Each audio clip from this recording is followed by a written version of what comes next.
Hello, and welcome to the Center for LGBTQ and Gender Studies in Religion at Pacific School of Religion in Berkeley, California. I'm pleased to welcome you to Lenten Preaching, which is one of our CLGS and MCC Queering the Word workshops this academic year. Today, we're fortunate to have three MCC pastors with us, Reverend Dr. Tijuana Gray, Reverend Jakob Hero-Shaw, and Reverend Lauren Bennett. Welcome.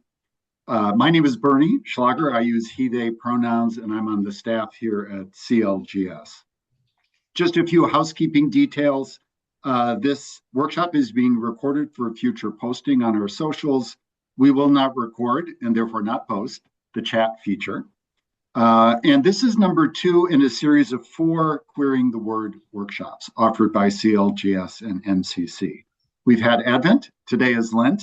March 11th will be baptisms, weddings, and funerals, or Bed Bath & Beyond, as people like to say.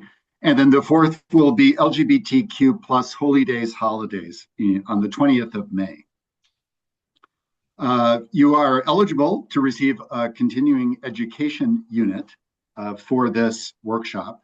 And if you're interested in that, look at the chat, and I will put in the email address that you can email afterwards to request that. So let's begin. Lent is perhaps the queerest season of the liturgical year. The richness and complications of this liturgical season make it a fertile ground for exploring queer exegetical opportunities and community discussion. A queering of Lent can offer us many new ways to explore our faith in church communities. In this Queering the Word workshop, we will examine with our presenters the lectionary texts for Year A from Ash Wednesday through Easter Sunday, and they will also offer us some supplemental materials that highlight queer icons and heroes, heroines, heroics, who can enrich our Lenten journey in the hope of resurrection. And again, our presenters, let me introduce them with a brief reading of their biographies. Reverend Dr. Tijuana Gray studies the implications and applications of womanist thought for the queer church. She has pastored 2 MCC churches and has served the denomination in several roles. In addition to her scholarly and ministerial pursuits, Tijuana is an actor, singer, dancer, movement specialist, and bodyworker.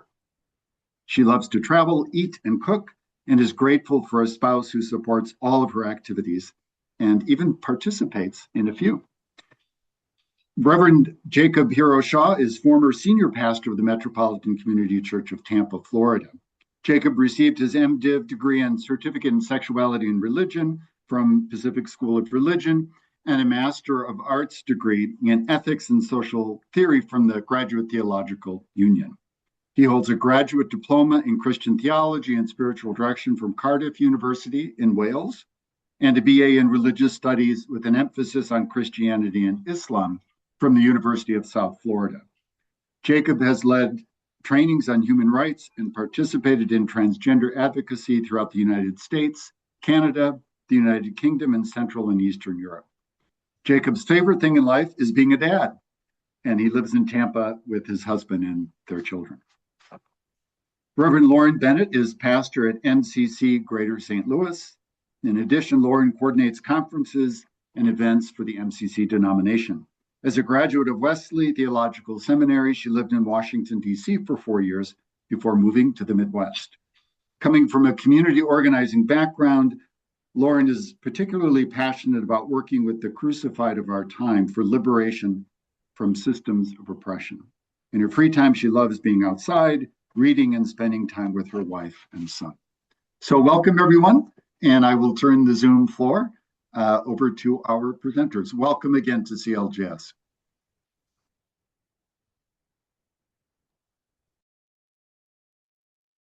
Let's not Hi, everybody. Hello. Hello. Good morning, good afternoon, good evening, wherever you are. We hope this to be a conversation too, so if you haven't already turned on your camera and have your finger on the unmute button, we would love to hear from you as we start to present too. And just a little tech note, if you are in here and you don't want to look at the PowerPoint the whole time, you want to look at the people, you can toggle back and forth. On the very top, there's like a tab in Zoom that'll say my screen or it'll say meetings. So you can toggle back and forth between those two. So welcome to the webinar. Oops.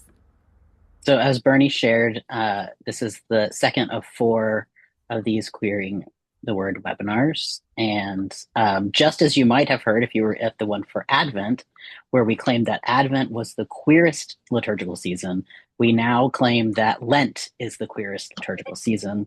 Just go with it. We can have a true debate after all of these. We can. Continue It keeps it rolls on. Yeah. But let's get started by having you tell us where you are. We can put it in the chat. Put your name, pronouns, location, and what is special about Lent this year to you?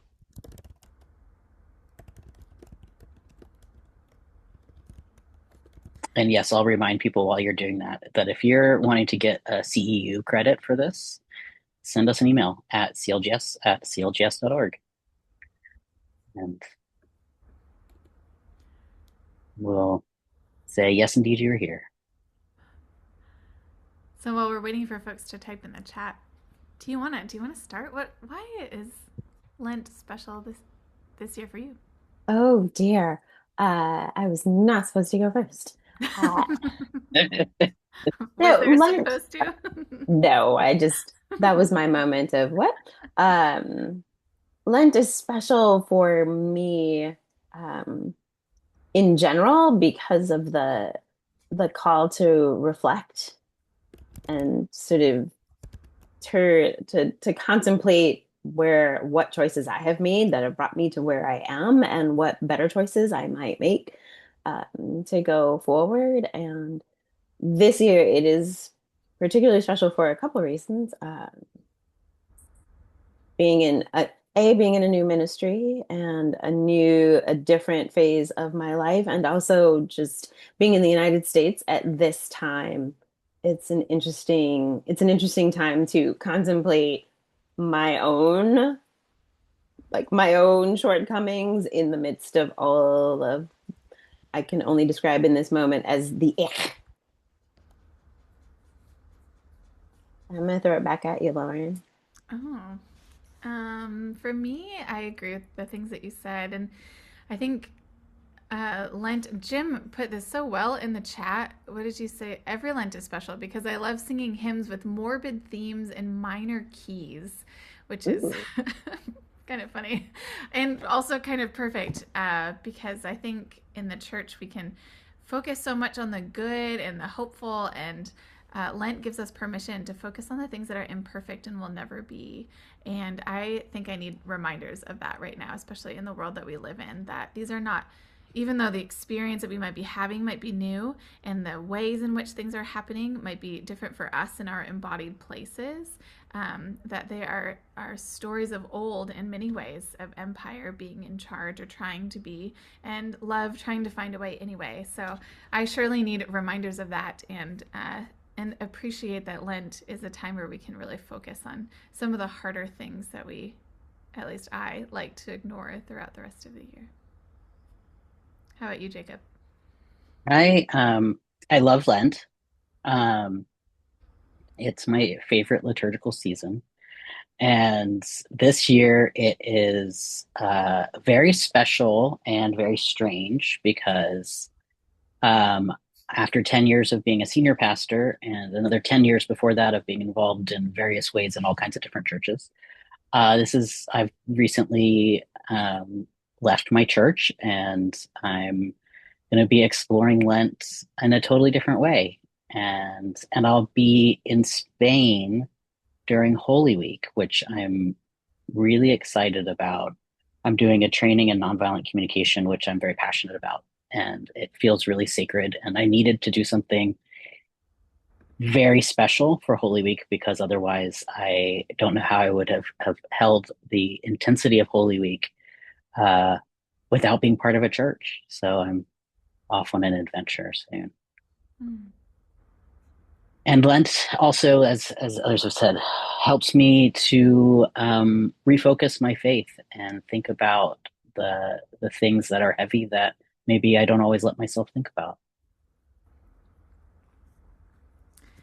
And there's some really beautiful and deep things in the chat too, from personal to communal. So thank you for the ways that you're sharing there. Oopsies. Oops. Oh no, I gave it away. Go back. Go back, go back. So Bernie opened us up by saying Lent is the queerest of them all. And first, maybe we should define what is queer. If you've been on these webinars before, we, for the last several years, have been trying to find our own definition and define our own definition of queer. So we want to turn it to you first. What do you all think of when you think of queer? And then we found a really great way to sort of encapsulate what we've been searching for in lots of words and fewer words, which is on the next slide. So if you saw it already, then you have a little taste of where we're going. But what do you think of when you think of as queer? And if you put a really, really great definition in the chat, you'll recognize it the next webinar when we use it. But we'll give you credit. True, we'll give you credit. Does anyone want to share theirs? You can unmute yourself too. You don't have to Yeah. just use the chat feature.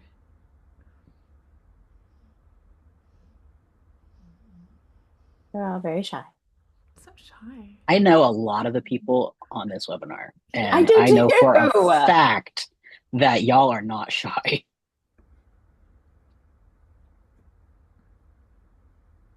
I'm not going Looking to at call you, out Matulski, names. and So yeah, I was afraid Reverend Keith, howling out. Cecilia. Hi. I mean, we have Elizabeth. We got some. There's. Well, I know when I first started kind of floating around MCC circles, there was some apprehension in some places around the word queer. And I am grateful to be a part of the reclamation of the word because I think it is really important. And when I think of queer, I think of not just one's sexual preference or sexual orientation or gender identity, but really trying to turn over systems of oppression and it being a much more inclusive and larger word. What do others think? Just kind of, Jim, did you just unmute yourself? Say it, Jim. Yeah, go ahead, say it. Oh, you're muted again. Nice try. Okay, I wrote, queer is what you least expect. I also think it's about the virtue of being bad.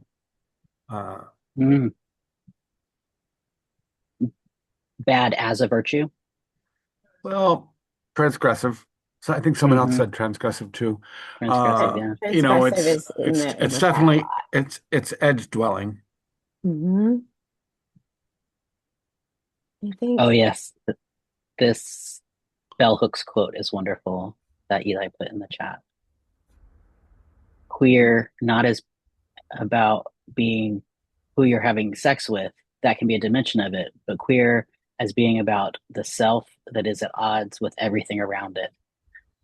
Oh, lost my spot. There we go.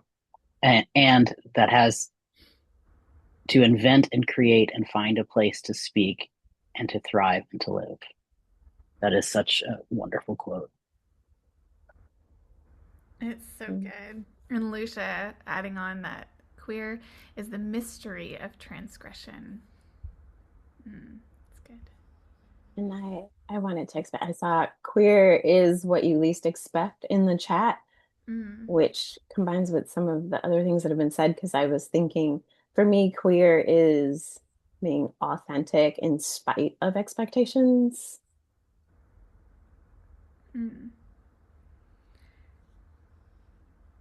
Kai added into a time of recognizing God's longing for the world. I think that's especially beautiful in a community where some of us have been told our longings are not holy, our desires are not holy. To claim longing actually is a good thing, to transgress even that. And to claim that God has a longing. Yeah, it's good. It's not just us. So, are you ready for the big reveal of our favorite quote for this webinar of what is queer? Oh no, I think I'm going to lose my privileges being the PowerPoint slide operator. You can do it, Lauren. We believe in you. Okay, who wants to read it? Go ahead. Jacob, do you want to? Sure. To queer is to break down, to destroy the structures that would limit or bar or imprison us, and to rethink or even replace them. That's from Gina Cadlick, I think that's how it says, or Gianna. Isn't that good? Juicy, huh? That's awesome. Yeah, It is. a good distillation, I think, of some of the things we were talking about. And when we first start thinking of queer, we automatically go to queer as an adjective. But it's a verb. It can be a verb. And so because it can be a verb, what does it mean to queer the texts? Can I use arrows? Oh my. On your keyboard, the other arrow, go the other work. way. The other way. There we go. All right.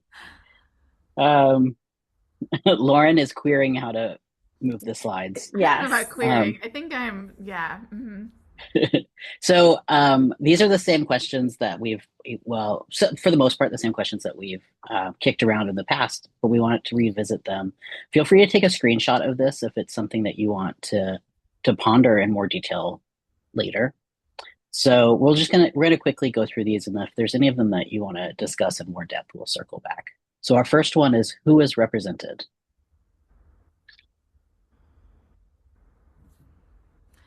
Our second one is, who is left out, whose voice is excluded? What binary assumptions are presented? What is another way? How is this text traditionally understood? Who does that interpretation satisfy? Who does it comfort? Who does it make uncomfortable? Who is missing from the conversation altogether? So Now, yeah, go ahead, Jacob. Oh, go ahead. You got it. Oops. Oh my. So I was just going to say that in these questions, we're asking the underneath questions. One of my professors in seminary, Dr. Hopkins, used to say that Scripture is about interpreting the white fire between the black of the text, and that the fire speaks just as much as the black text does. And I love that, because I think it invites us into that holy space that holds the text, but is just as important as everything that's said, or all the things that are not said.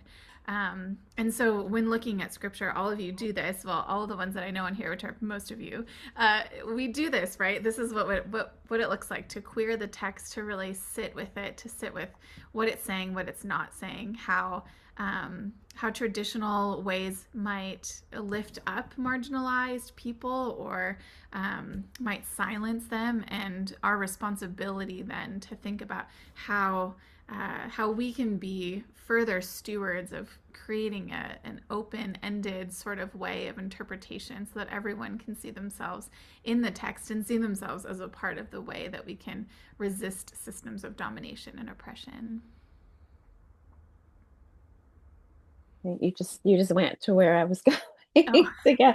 No, because I'm trying to watch the chat too, and I want to react to most of the things that are in the chat, and I'm trying. Like, I can't, because then if I miss one, I don't want anybody to think that I didn't love theirs as much as some of the other things. But two of the responses to the particular question, how do we queer? What does it mean to queer the text? How do we do it? To turn them upside down, and then to read them against the dominant systems.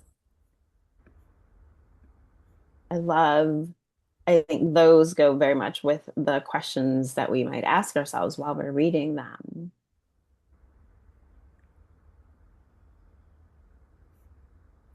I'm seeing some chatter in the chat too about wanting a copy of the PowerPoint, or of this particular slide. If you want to email, we can email you this PowerPoint too. I think is the info at CLGS, is that an okay one to email? Yeah, that's fine, and we'll respond. Okay, perfect. Okay, so we'll go to the next. Oh, is this slide in the? You Oh, skipped no. all the way Oh to the end. See? I was like, this is Is not. this your first time using Canva? No, it's not. But I know. That it one. keeps Stop right there. Stop disappearing. right there. No, we have Don't one touch more. anything. Isn't one No, Oh, that's wait, go back one more. one no, more? that's Oh no, that's it. You're right. No. that was it. Yeah, yeah. I'm totally fired from this job. No. So, one So thing that let's yeah, go ahead. talk about our Lenten practices. So when we were brainstorming about this webinar, we kind of came to the consensus that when we talk about the practices we do during Lent, spiritual practices, it's about reorienting us to the way we want to live. So the very traditional thing is to give something up for Lent. And there's tons of people who are about to like give up chocolate or something. But we were thinking that maybe the task could be to give up something much more significant. So what if you gave up consumerism, which could look like no shopping at all? Or give up on immediacy. So that would be, you know, how sometimes you're like, hey, I want this thing, and then you just like open up Amazon and just order it, and then the next morning, by the time you wake up, it's like sitting on your porch. What would it be like to give up that for so many reasons that we might want to break ourselves of the habit of Amazon, those of us who have been known to order from that site? And what other things come to mind when we think about giving something up?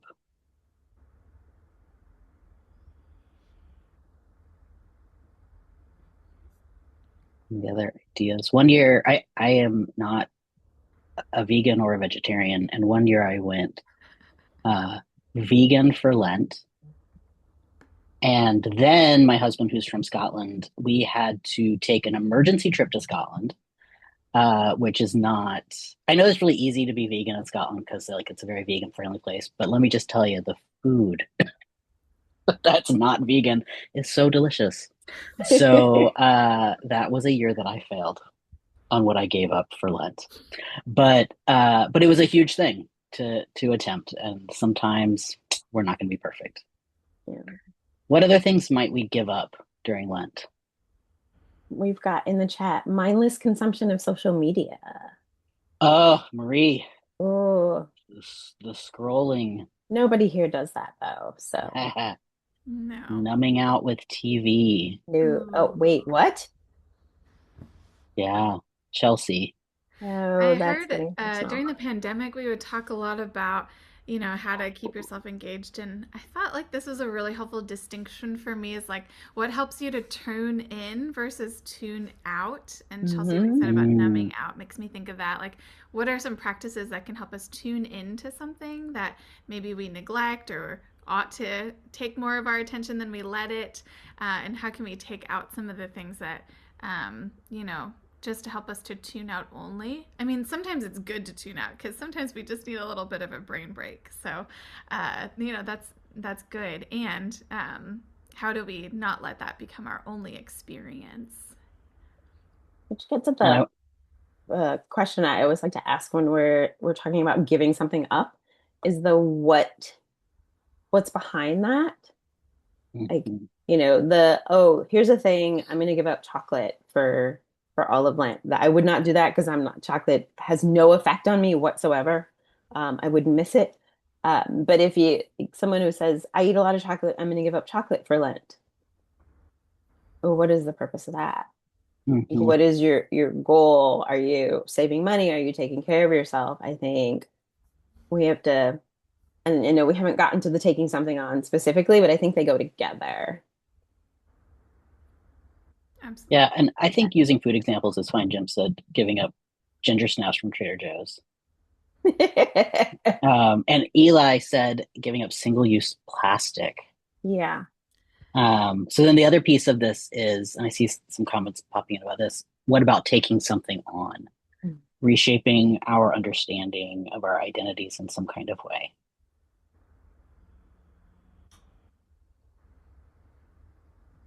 Are there examples that you might have of things that you would take on. I love this in the chat, the idea of a sheet of swaps. So instead of watching TV, sitting with one's spouse or coloring or reading aloud to one another, doing some somatic work, some embodied work instead. That's lovely. Very cool. The swap sheet is kind of fun, and you could gamify it too if you like to gamify things, which I always do. I love a good game. Me too. But making like a random sorter or something, and oh, I don't want to do this. I want to do something instead. What's an idea? I need a good idea right now. There might be something there. Yeah, Eli's talking about last year taking on a spiritual practice of lamenting to God each morning. To plan to lament. There's layers in there. That's the whole thing. Oh, yeah. Intentionally noticing and reframing in a positive way the messages we tell ourselves. It's Cecilia put that in the chat. Yeah, that's an important one.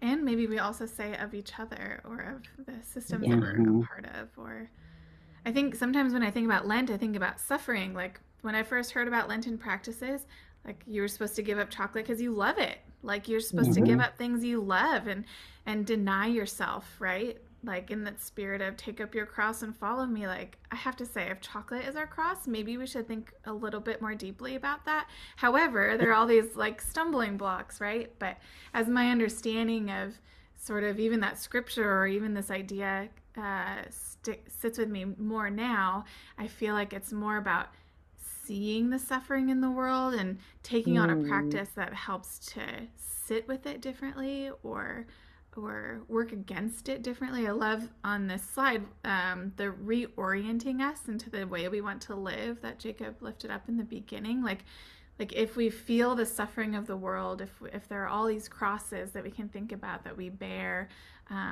because we want to or not already, like what can we do to lift the burden or to sit with that, to like be the Simon of Cyrene for somebody, or to reorient the ways in which our habits shape us. And maybe then even after Lent we might continue to do that. A few years ago, some friends and I took on the single-use plastic thing. We didn't do single-use plastic for the whole season of Lent as much as we could. It was very difficult. Like getting cheese even from the store, I would bring like a little cloth and say, can you just like put cheese in this for me? And people looked at me crazy, and that was before COVID. I can only imagine what it would be like now to try to give up single-use plastic, but it shaped me forever. Like every time I, grab for a straw, I think about that whole time when I didn't grab for a straw at all, or things like that. So what are ways that some of these muscles or habits could be strengthened for after the season of Lent too? Not just suffering for suffering's sake, but suffering to ease the suffering of ourselves or others, or our complicity in the evil in the world. Small things.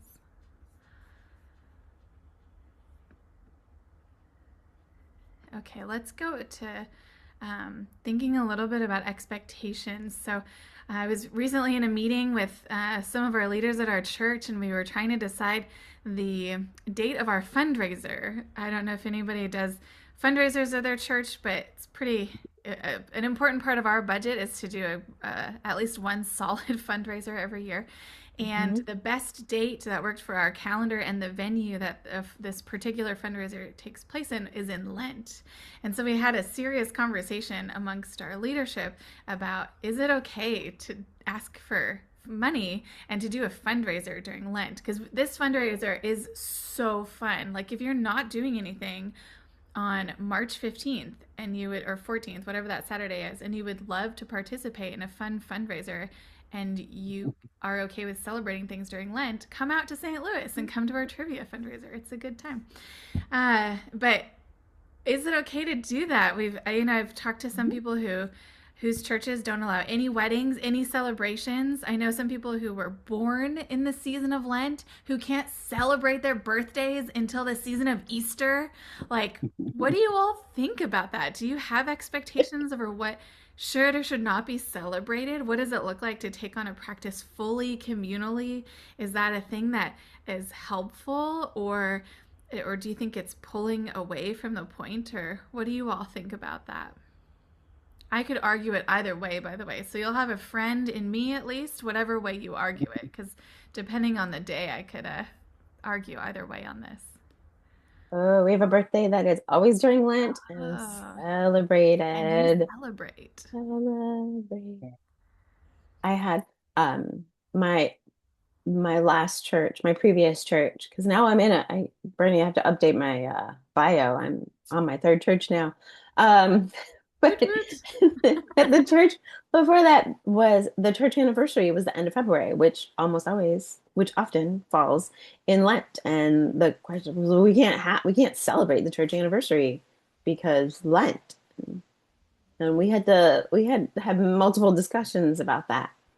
Ooh, I love this. Is it okay the right question? How about what does it contribute to the theme of Lent? Ooh, you're speaking right into me. Ooh. I'm always like, what are we trying to do? What is the point of that? What is under there? Yeah. Or what does it take away? If we celebrate this, does that detract from our Lenten practice? Oh, Eli, great question. He says one of his questions would be, who benefits from limiting joy? I love that.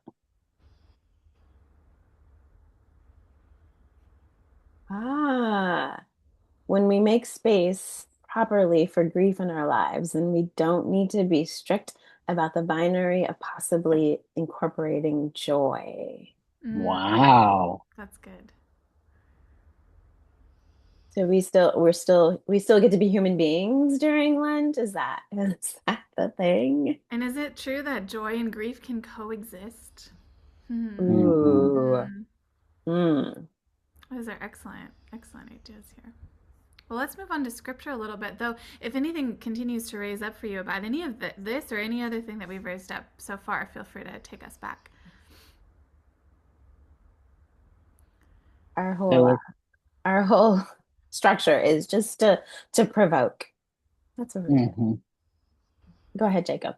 So now we're going to talk about some ideas and hopefully give you some inspiration for what you might do during Lent. Some of you might be way ahead of schedule and be totally planned out for Lent, in which case, yay. Tell us all about it. So we'll start with one of my favorite resources is A Sanctified Art. They are not a sponsor of this webinar, but we should at this point. We should get them to be, yeah. But they are so fantastic, and they put out these resources that come with art and liturgies and a devotional book that's fantastic. If any of you are doing this series, since I am no longer with the church at the moment, and have that devotional book, I would love a copy of it. And so would Marie, because I was always her hookup for the devotional book. Isn't that right, Marie? So let's look at what A Sanctified Art has for us this year. It's called Tell Me Something Good. And this is, it's split. I have it split up into two pieces here. So, of course, starting on Ash Wednesday, the whole thing is the good news is, right? So the good news is all are invited. And the scripture is the parable of the wedding banquet. Then the first Sunday of Lent, the good news is so good it catches us by surprise. And the good news is great love for God and neighbor. My cat's wanting to be part of this webinar as usual. She is a staff member at CLGS. The third Sunday is the good news is together the impossible is possible. then the good news is protection and care for the vulnerable. Oh, there's so much right now that we could be preaching on protection and care for the vulnerable. Yeah.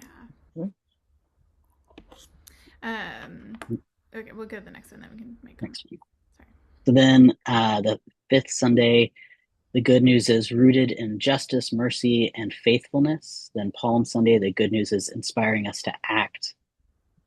Maundy Thursday, the good news is even Judas gets his feet washed.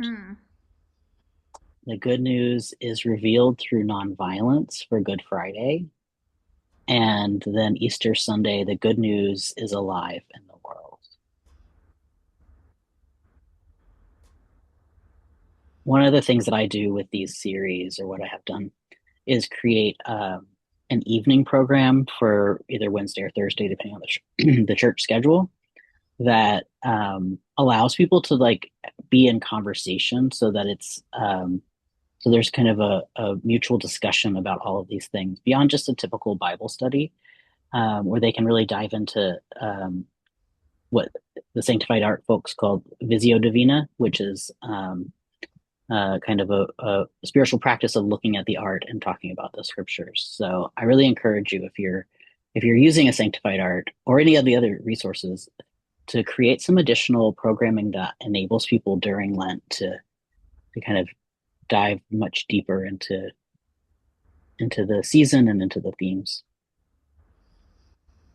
Something that I find interesting about this season for sanctified art, the way that they're interpreting it, is not using purple, even though, Lucia, I agree with you, there can never be enough purple. Any shade of purple is welcome. I also think there is something to like not singing Alleluia and doing some of those practices in Lent, because I also feel like, at least in America, we don't always do a good job of sitting with the hard, sitting with the mortality. Jim put into that, Lent can also be about our mortality, which doesn't have to be bad. It can be good too. So like flipping that. And I think the color palette of the theme this year speaks to that. Like if you notice, it's getting progressively brighter. I am going to go back intentionally for a moment so you can see that, but it's like these pastel kind of colors, and then they go to these bright colors, and that's interesting to me. Like I've always thought of Lent as just being kind of these dreary colors, which I love. I'm from Seattle, so give me a good dreary day any day, but there's something to this that I think is really interesting, and thinking about all of the things that sometimes we can think about as not being good as actually being good. So it'd be interesting, maybe there's a practice that you could invert some sort of thing that some people say is bad, like desire or something like that, and pair it with something good. Or even thinking about, what does it mean to be good? What does it mean to be bad? How could you turn that over a little bit to think about what do we mean when we even say good? What are we implying then? Are we implying some sort of purity or some sort of perfection? Is that the goal? I would hope not. But what does it mean? Does it actually mean bad often if we're looking at trying to work against something that's dominating? So it's interesting to kind of just think about how we can invert some of those ideas here. And you've started you've gone along down the road of answering the question in the chat is in the Sanctified Art series, how can we even queer that? Like it's queered a little to begin with, but how do we even queer that more? I think even just like focusing on good news during Lent is a queer concept in itself. It is. But yeah, we can give a little plug to the queer clergy, unofficially we call it the ADHD support group, that a lot of us are in, that meets at 8 a.m. Pacific, 11 o'clock Eastern every Wednesday. So I'll put my email if you want to get the info on how to join that. You can shoot me an email.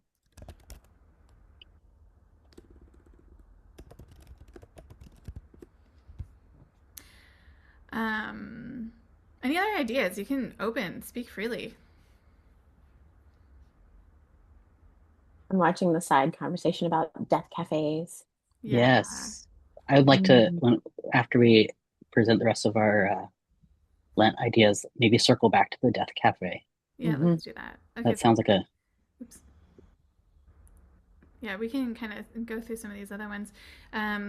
There's another resource that we like to uplift, who also doesn't sponsor us, but we love just the same, is Worship Design Studio. Marcia McPhee puts that together with some other colleagues, and one of the series there, it's not this year's necessarily, but from a couple of years back, is Gifts of the Dark Wood, and thinking about the gifts of the dark and how dark is a gift and it's good. So again, like turning over our idea of what that means, and thinking more broadly about that. So it's based on this book, and we've kind of gone ahead to show a little bit about how we're doing this at MCC GSL. So this, we're still kind of playing with it, to be honest, about where we're going to sit with it. So but this is what we're thinking of right now. So these are each theme that is introduced by the book. At first, we were going to do a whole series on Job, but we all read the book of Job and then realized it's way too much to sit in for a whole season, and it's pretty repetitive, actually. So it might be a good Bible study or something like that to supplement the season of Lent, but we decided we're just going to do 3 weeks in that, which honestly includes Ash Wednesday, so not even a full 3 weeks. But it's interesting, we don't talk about, at least in our church, maybe in your churches you do a better job of this. If that's the case, I'd love to learn from you. But Job presents so much problematic and difficult theology and ideas, and so in these scriptures that we have chosen are pretty much just in the first 2, well, they are just in the first 2 chapters, where we learn, the adversary is trying to bargain with God to really mess with Job, this perfect person. That's problematic. What do we do with that? Like, there's nothing that we can do that will keep us from suffering. No, we know that, right? There's good news in that, actually, but how do we wrestle with some of these things that are presented in Job? And then the place where we're ending, at least that little part about Job in chapter 2, that's where the moment where his friends come upon him and they don't recognize him because he's so grief-stricken. At this point, like, he's lost everything, his health even. He doesn't look the same, and so his friends come upon him and are in awe in a bad way, which I think many of us around the world are in awe over the things that are happening in our name, in our world.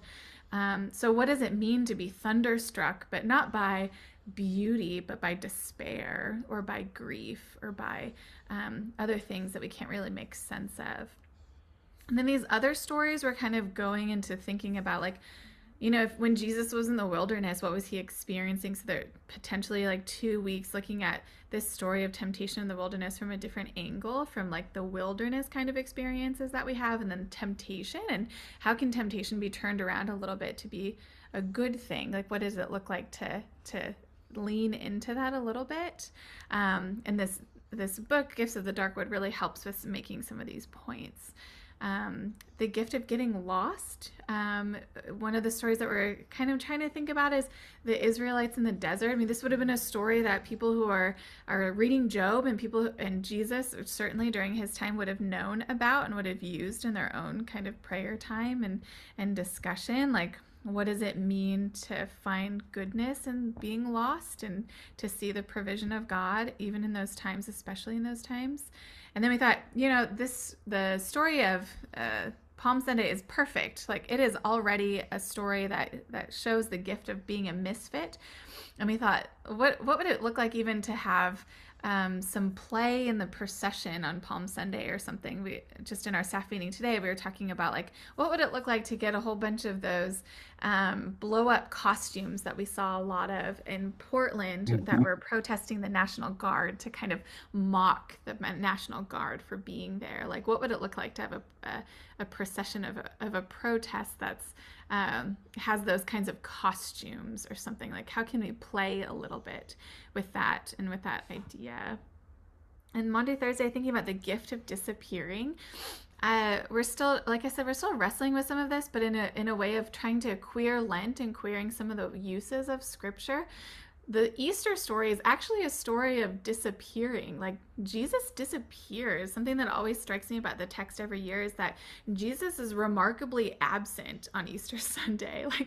Like Jesus isn't there, and that's sort of the point. Like Jesus lives in us then, and Jesus is no longer dead, but is also like not right there in most of the Easter stories that we read. His absence is the remarkable thing. His absence in the tomb is remarkable. So, what would it look like to even start thinking about that a little bit? We do a Good Friday service, and it doesn't necessarily fit in this theme, so that's why it's not here. But I do think, especially if you think about the Easter story on Maundy, Thursday, to do something that really leans in on Good Friday is a good thing, in my opinion, because like we said earlier, it's easy to kind of skip past mortality in our culture, and this is a time that we can lean into it a little bit more. And then the Easter idea is, where do we go from here? If we start off in this place of where are we, then where do we go? So kind of in taking this gift of the experiences that we have in the dark as true gifts, not as bad things or things to stray away from. Back on the Job thing for a second. Yeah. If you want to put a little bit of some liberation theology into it, Gustavo Gutierrez wrote a book called On Job that's about human suffering. And that might be a good resource for thinking through these first few weeks with Job.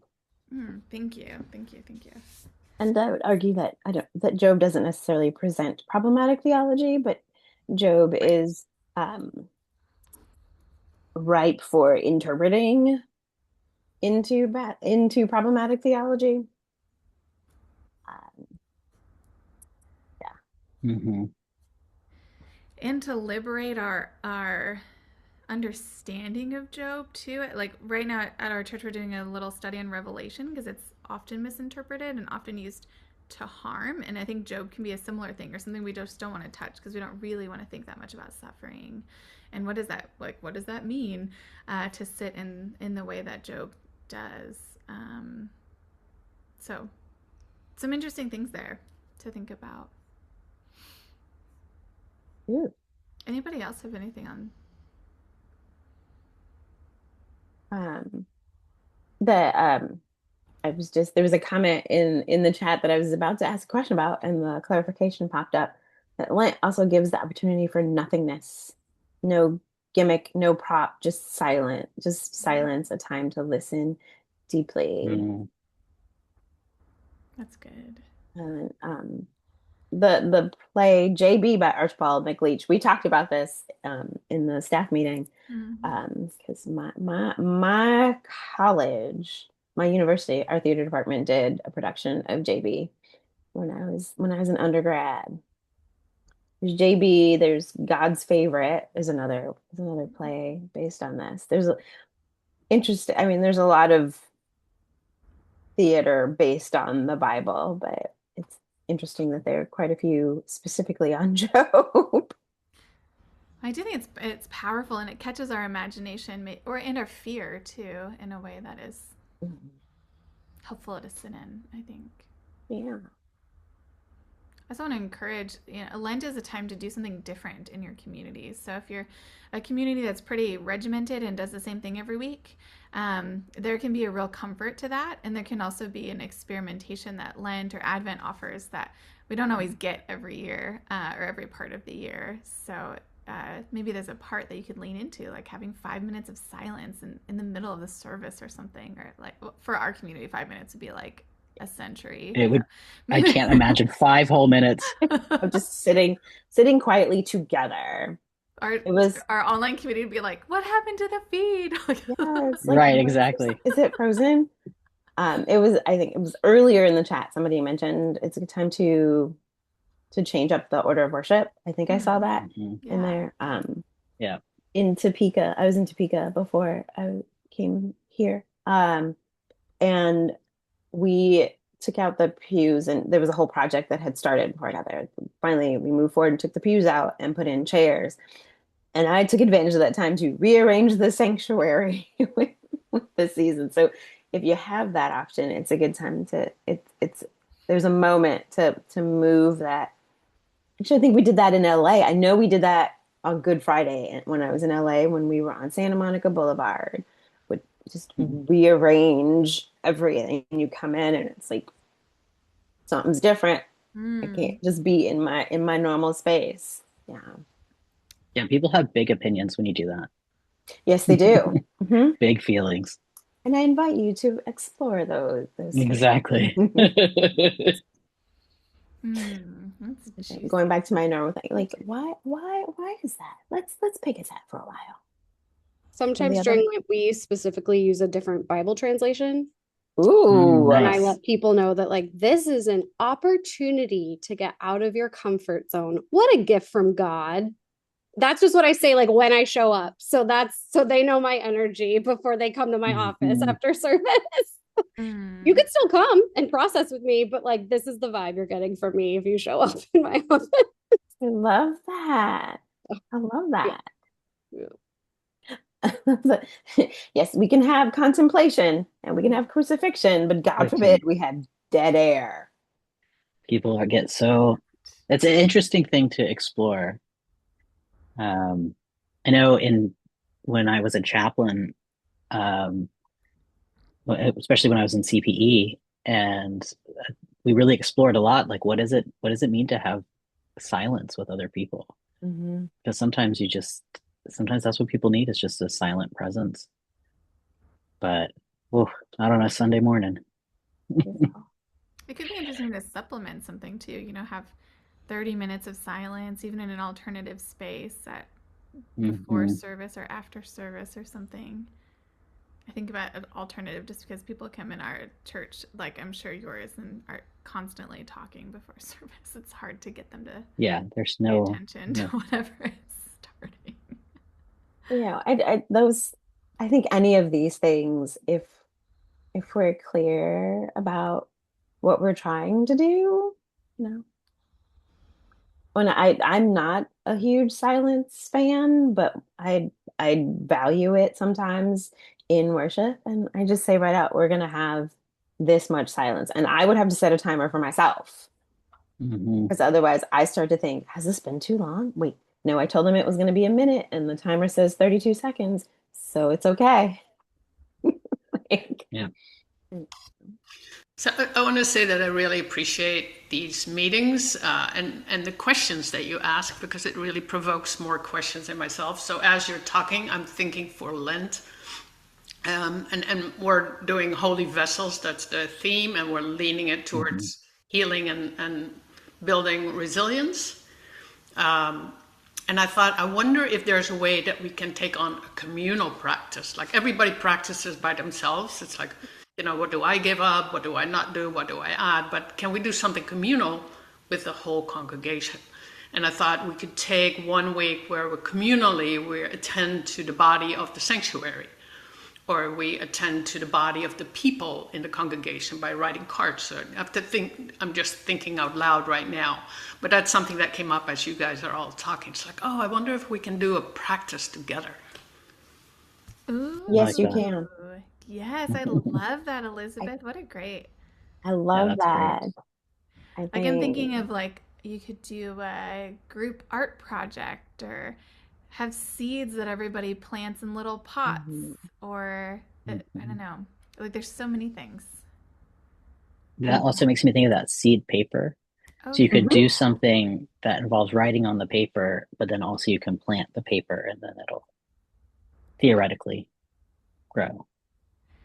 And depending on the size of your congregation, like this is where sometimes a small congregation is so advantageous. Like what would it look like to use the communion table as a place to have some of those activities centered? That's juicy. Your ideas there are really good, Elizabeth. Yeah, I like that. And I say that Lent and queering Lent, the idea of queering Lent is, when you start to can we do this? It's a good time to ask, why couldn't you? And sort of pick at the things that we put up as our own barriers if I can't do that, and our own expectations around how we do Lent as when we're planning it and leading it. well, why can't, like, what are the barriers we put on ourselves that aren't necessarily, that don't need to be there? Mm, that's good. A couple other ideas that we had was doing the whole season as Holy Week. So each day of Holy Week is a week of Lent. And then a couple years ago, the Sanctified Art series was non-lectionary, and it focused on a character. It focused on Peter, but you could really focus on any particular character. I found it really powerful to focus on the whole story through Peter for the season of Lent. And there could be a different person that you focus on too. If you haven't done Peter at your church, the art was also really powerful that went with this particular resource. Should we circle back now as we're getting towards the end and talk about the death cafes? Death cafes, yeah. Oh, wait, let's just give a little shout out to these other resources. Enfleshed, I believe, it has gone. Yeah. Enfleshed is now archive only, so you can still access their online archives, but they're not producing new material. And we've talked about these next two, a Sanctified Art and Worship Design Studio. There's also Black Liturgies and Pulpit Fiction, which is a podcast and a website. Black Liturgies is a book. Yes. Yeah. Okay, I'm going to stop sharing. Death cafes. Death cafes. I can say a little bit about them because I'm a big devotee of them. I do them every church I've been at, and we just started doing them again on a monthly basis. If you've never been to one, you can go to deathcafe.com. They're described. You don't need professionals. You do have to have a facilitator who's comfortable making sure it has a beginning, a middle, and an end, right? So 90 minutes is the max, 60 to 90 minutes. It's a drop-in, and there's no theme. So yeah, the role of the facilitator is to make sure that it keeps on point, that people get a chance to share mutually. But the topic is death or final things or mortality. I usually open with a poem, something like Dirge Without Music by Edna St. Vincent Millay is a good example. And then open it up and people talk about, do a go around, your name and what brought you here today. What are you thinking about death? And it can vary widely. There's no wrong answer. Just make sure it keeps moving and that no one person dominates. It's not unlike an AA meeting that way. And they range from, sometimes themes emerge. People will be talking about caring for their parents or caring for someone who's sick, or people with terminal illnesses might share about their journey. The last one I was in, people were really interested in what they were going to do with their body. We talked about human composting and green burial and feelings. And it may sound sad, but honest to God, they're the most hilarious hour I spend in a month, half the time, more than half the time. So my theory is break it open, talk about it. And the other thing about the deathcafe.com website is you can publicize it through them because there are people who like these. Also things like Nextdoor or Facebook, random people. I don't do it for outreach, but we actually have drawn a number of people. It's not religious. It's not a grief support group. It's just talking about death. And the cafe motif, the final thing is, we serve coffee, tea, and cake or pie so that there's something sweet to go along with the conversation. And it sounds silly, but it's fun. So I'm a big believer in them. And Jim, I saw that you said that Lent is a good time to introduce it as well as Easter and. Well, you think it's good to start it at any point? it's good it will find an audience. I promise you, people are eager to talk about death in a non-judgmental, unfettered way. And Lent, I think, is a good thing because what do we do in the church? We actually do talk about stuff that people in the broader culture do want to talk about, like death. So, I think Lent is a good time, but Easter is too, Another group you might look at if you're interested in these themes, and they were profiled in the Times recently, the International Society for Near-Death Experiences. Just look at it.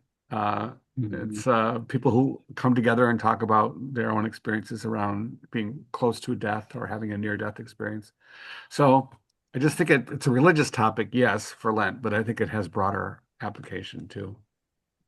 Jim, do people talk to each other, or are you sitting in a circle? Sit in a circle, and now I've done them with groups as large as 40. That's large, but it takes on, you just have to have a really good facilitator to make sure it keeps going. Or I like groups of 12 to 15, but you can't control it, like death. uh, I think if you do it regularly, you'll draw a larger group. That's really interesting. We did one at MCC GSL on All Saints Day. Jim was promoting it in a little group that we're in together, and so we decided to try one out, and it was so powerful. And it's something interesting about that one that happened is that almost everyone was coupled in a relationship with a significant age difference, and so that was a really interesting thing that you totally couldn't plan for, that they just figured out when they were sharing of the fears and different things that they wanted to talk about. But it was really powerful. And people now, like, they're all from church, they all knew each other, but I can tell that they're, talking differently with each other, and like some of them have started to sit next to each other in church, and there's just really, it's a wonderful opportunity. So thank you, Jim, for prodding and evangelizing about the Death Cafe experience. Jim, I don't know if you know, but in the UK they have a Dying Matters Week, which normally happens in May time, and there's lots of resources on the site if you just go on to Dying Matters.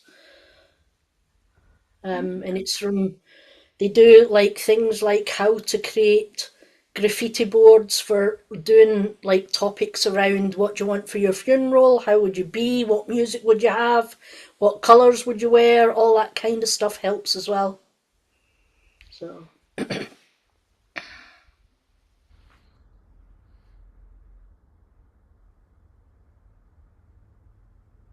does anyone else have any last minute ideas you want to throw out to the group before we close?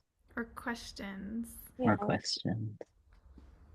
I wanted to show you real quick the book that we're using at MCC Knoxville, or that Colleen is using at MCC Knoxville for our, of course it's backwards, The Last Supper by Will Willimon. It is so good. I'm having such a good time reading it ahead of time. And of course, Colleen's designed a whole sermon series around it and all of that.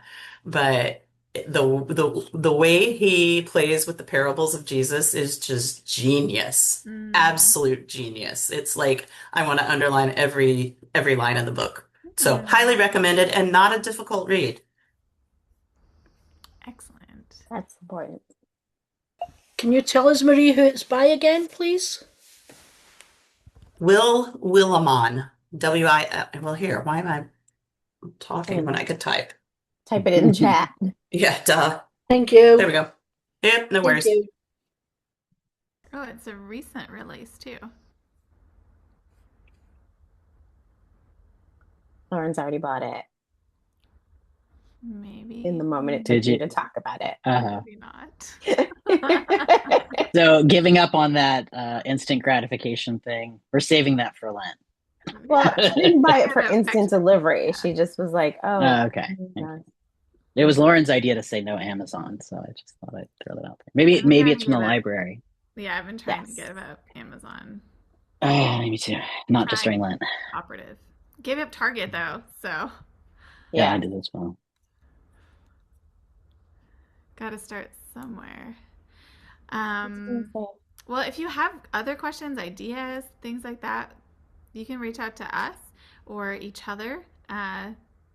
Like most webinars, the wisdom is always in the center of the room, and there are wise people in this center. So thank you all for being here.